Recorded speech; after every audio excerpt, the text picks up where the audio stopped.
Alright, so in this video, we'll just do a bunch of practice problems, practicing ranking acid strength. So let's just get right into it. So let's look at the first problem here. So if we're looking at this structure here, and the reason is, not the reason, but I'm drawing them in different ways just so that you are able to, I guess, come up with an answer depending, irregardless of how the structure is drawn. So if we're looking at this acid, or this compound versus say this one, honestly I feel from just this alone you should be able to already figure out which one is more acidic here.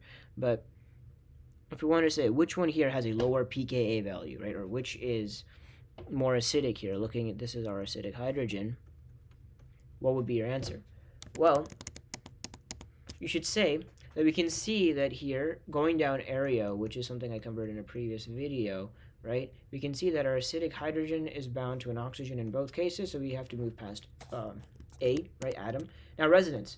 Both of these are able to be resonance stabilized, so we have to move on to I, inductive effect. Well, we can see that there is no inductive effect in this case, right? There's no electronegative atom that can sort of pull on the negative charge of the oxygen that's formed in the conjugate base. Whereas here we have a fluorine, which is electronegative. So this should be our answer here. Hopefully this is making sense. If any of this is confusing, be sure to check out my video on ARIO and ranking acids. So now let's look at this structure here. If we want to compare these two compounds, which one would you say is more acidic? We should, pause the video and give it a try. Which, you should be doing with all of these anyway. All right. So assume that you've given this a shot. So the answer is going to be the one with the thiol over here. And that's because we're looking at, again, at ARIO, right, going through ARIO, we're looking at our acidic hydrogen. Our acidic proton is going to be bound to a different element here, right? So we can stop at A, atom. So we can see that oxygen and sulfur are different elements. So we compare, in this case, their size. Because oxygen and sulfur are found within the same group, we look at their size and not their electronegativity. And we know sulfur to be a larger element, and as size increases, so does the ability to stabilize an anion, right? Or to stabilize the negative charge. So we're going to be saying that our sulfur is going to be the one with the lower pKa here. Now, and remember when we're talking about negative charge, I'm talking about because of the conjugate base here. In each of these cases, I didn't draw out the conjugate base, but that's something that should be implicit when we're doing these types of problems, right? We're always looking at the conjugate base here. We're comparing, the stability of the conjugate bases. So now let's look at this example here.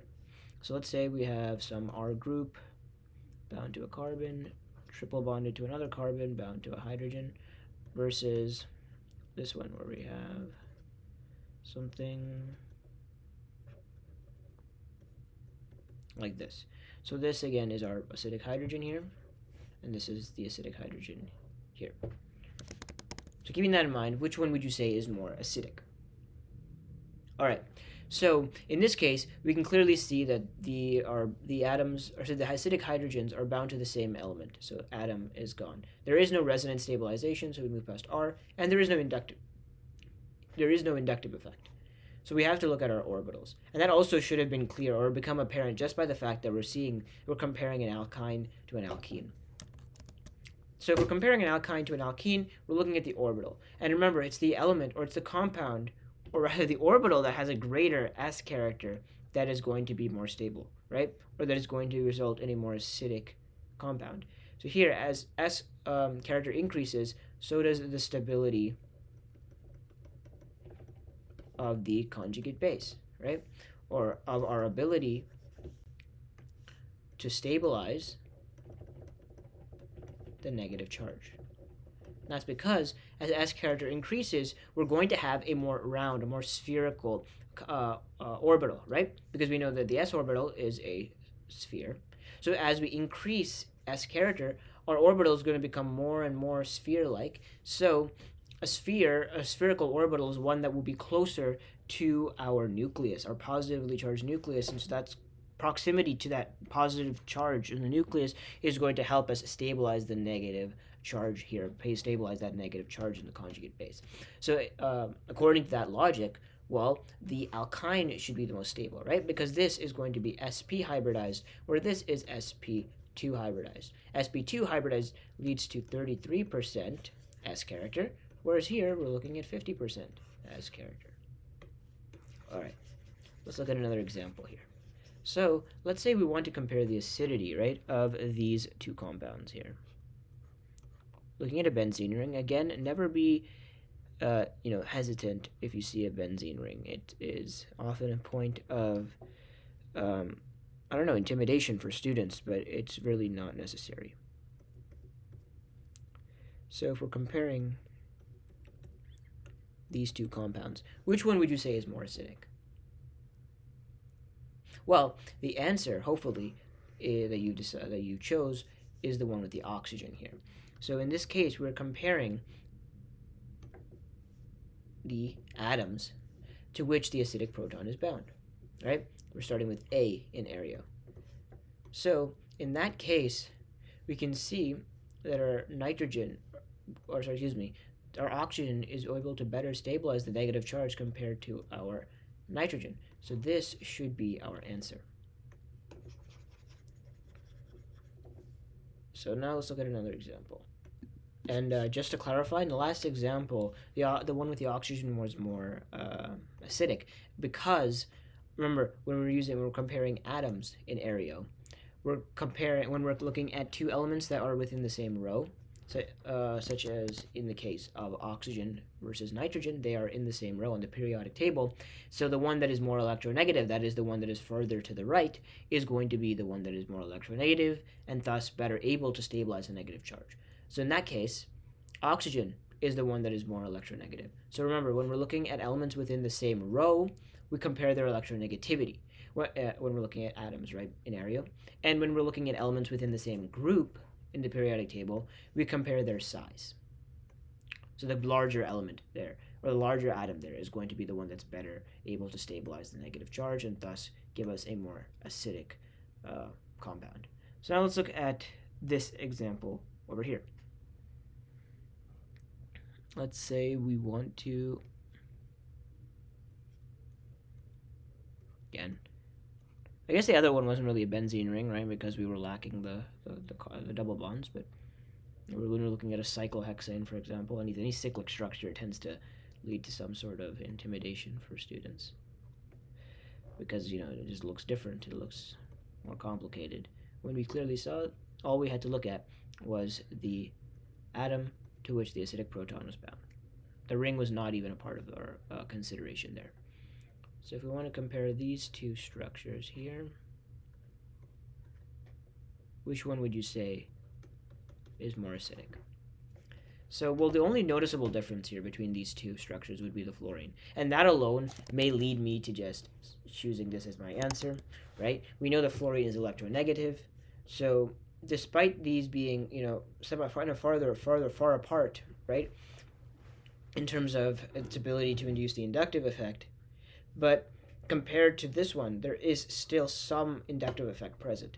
And so due to that reasoning alone, we are able to decide that this is the one that is more acidic.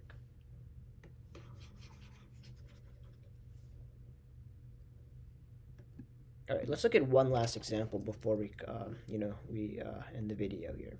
So let's compare the acidity of these two compounds here.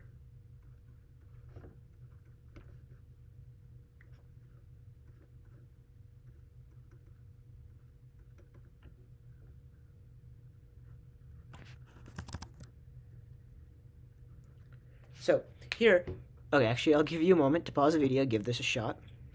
All right, assuming that you did that, we're looking again, if you want to look at ARIO, we can see that these are our acidic protons here. So we can see that they're both bound to a carbon. So the same element there, so we can't look at A. Now, what about resonance? Is there any resonance? Yes, there is resonance, right? We can see that if we end up losing this and we end up with a negative charge here, well, we can have that jump here and this go over there, having some resonance, right? Now, what about in the case of this one? Yeah, there also is resonance. But what's important to realize is that if we